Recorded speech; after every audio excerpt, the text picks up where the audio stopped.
अस्सलाम वालेकुम बच्चों। मैं हूं आपकी teacher Zahida Akhtar, high school Mandi गांव से। बच्चों, आज का हमारा टॉपिक है फॉरेस्ट ट्रांसफॉर्मेशन इन जावा। जैसे कि हम लोगों ने डिसाइड किया कि आज हम फॉरेस्ट ट्रांसफॉर्मेशन इन जावा के बारे में डिस्कस करेंगे। स्टूडेंट्स, जावा एक आइलैंड का नाम है जो इंडोनेशिया में सिचुएटेड है। आज हम जावा को एक राइस प्रोड्यूसिंग आइलैंड के नाम से जानते हैं, लेकिन एक समय था जब जावा में सिर्फ और सिर्फ फॉरेस्ट ही पाए जाते थे। जानते हैं स्टूडेंट्स, जैसे इंडिया में पहले ब्रिटिशर्स का राज था, इसी तरीके से इंडोनेशिया में पहले डच कॉलोनियल रूल इस्टेब्लिश था।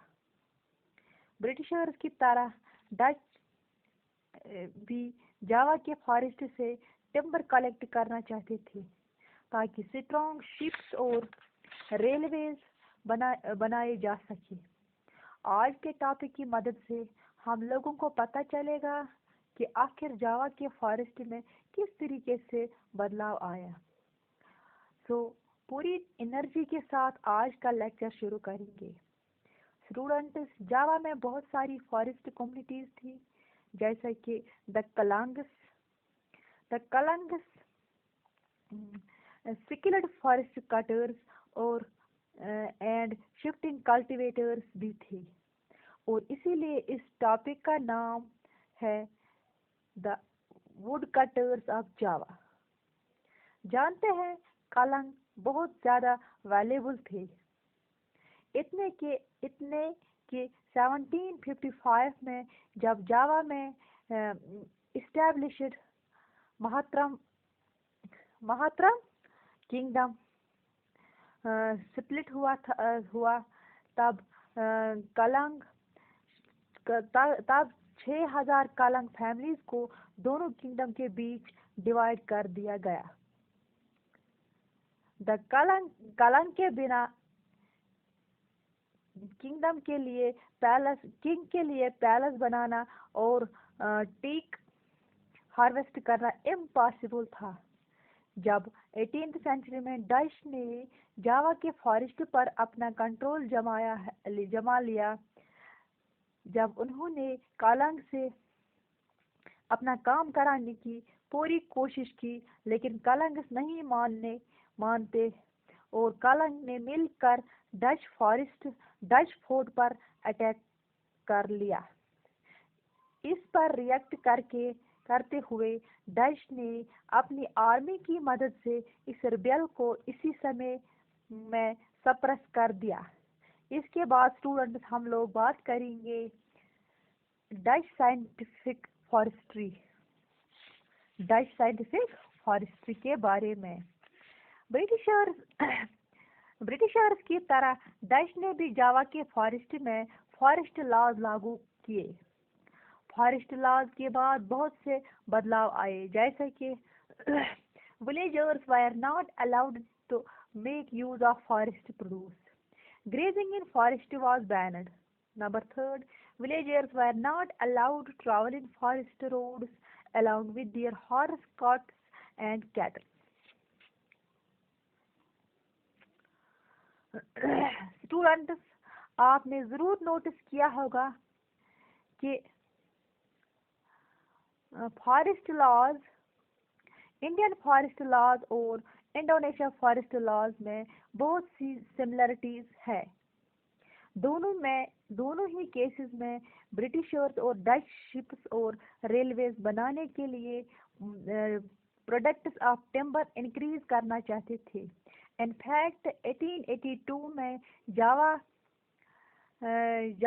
ने 2,80,000 स्लीपर्स एक्सपोर्ट किए गए।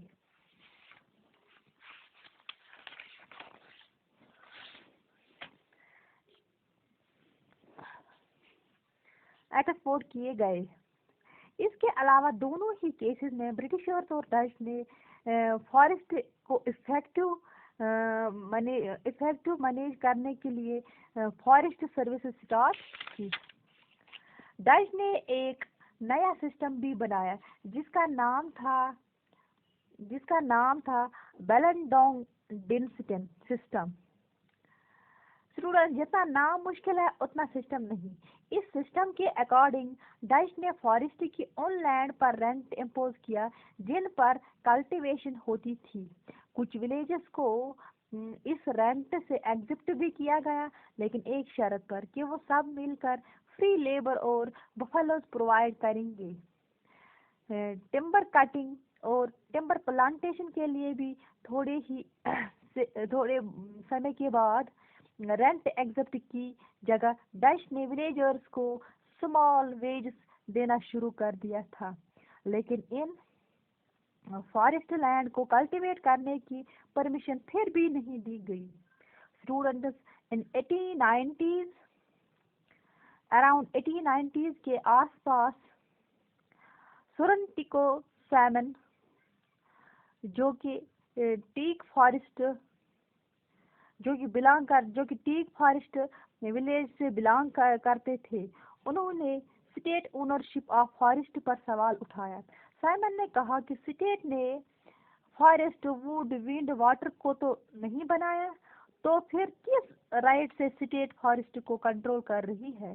साइमन के इस सवाल ने जावा के लोगों को सोचने पर मजबूर कर दिया कि आखिर वो अपने राइट्स के लिए फाइट क्यों नहीं कर रहे हैं। आखिर वो फॉरेस्ट लॉज को आंख बंद करके क्यों फॉलो कर रहे हैं। साइमन की आइडिया से इंस्पायर होकर जावा के लोगों ने मिलकर डच के अगेंस्ट फाइट किया। स्टूडेंट्स, ये थी जावा की कहानी। नाउ नाउ अब हम बात करेंगे कि आखिर वॉर्स ने फॉरेस्ट को किस तरीके से अफेक्ट किया। बच्चों, फर्स्ट वर्ल्ड वॉर और सेकंड वर्ल्ड वॉर ने फॉरेस्ट को बहुत ही बुरी तरीके से फॉरेस्ट को डिस्ट्रॉय किया। अगर इंडिया की बात करें तो ब्रिटिशर्स ने अपनी वॉर नीड को पूरा करने के लिए बहुत से पेड़ काटे। इससे पहले कि जापानीज ने जावा को ऑक्यूपाई कर पाते, डच ने सिक्रोच्ड अर्थ पॉलिसी का यूज किया। इस पॉलिसी के मुताबिक डच ने सभी saw mills, would wear houses और फैक्ट्रीज को जला दिया, ताकि जब जापानीज जावा को ऑक्यूपाई कर ले तब उनके हाथ कुछ नहीं लगे।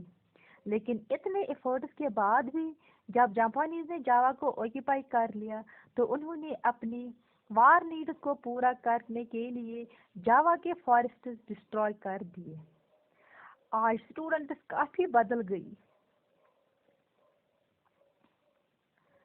1980s के बाद से ही एशिया और अफ्रीका की गवर्नमेंट ने रियलाइज किया कि साइंटिफिक फॉरेस्ट्री से और फॉरेस्ट कम्युनिटीज को फॉरेस्ट से दूर रखने में कोई फायदा नहीं। अगर फॉरेस्ट को सच में प्रिजर्व करना है तो फॉरेस्ट कम्युनिटीज को फॉरेस्ट मैनेजमेंट में इन्वॉल्व करना बहुत ही ज़्यादा ज़रूरी है। उन्होंने यह भी रियलाइज किया कि टिम्बर प्रोडक्ट से पहले हम फॉरेस्ट प्रिजर्व करने के बारे में सोचना चाहिए। फॉरेस्ट भी मैनेज हो जाए और लोगों के बीच में कॉन्फ्लिक्ट भी ना हो। शुक्रिया।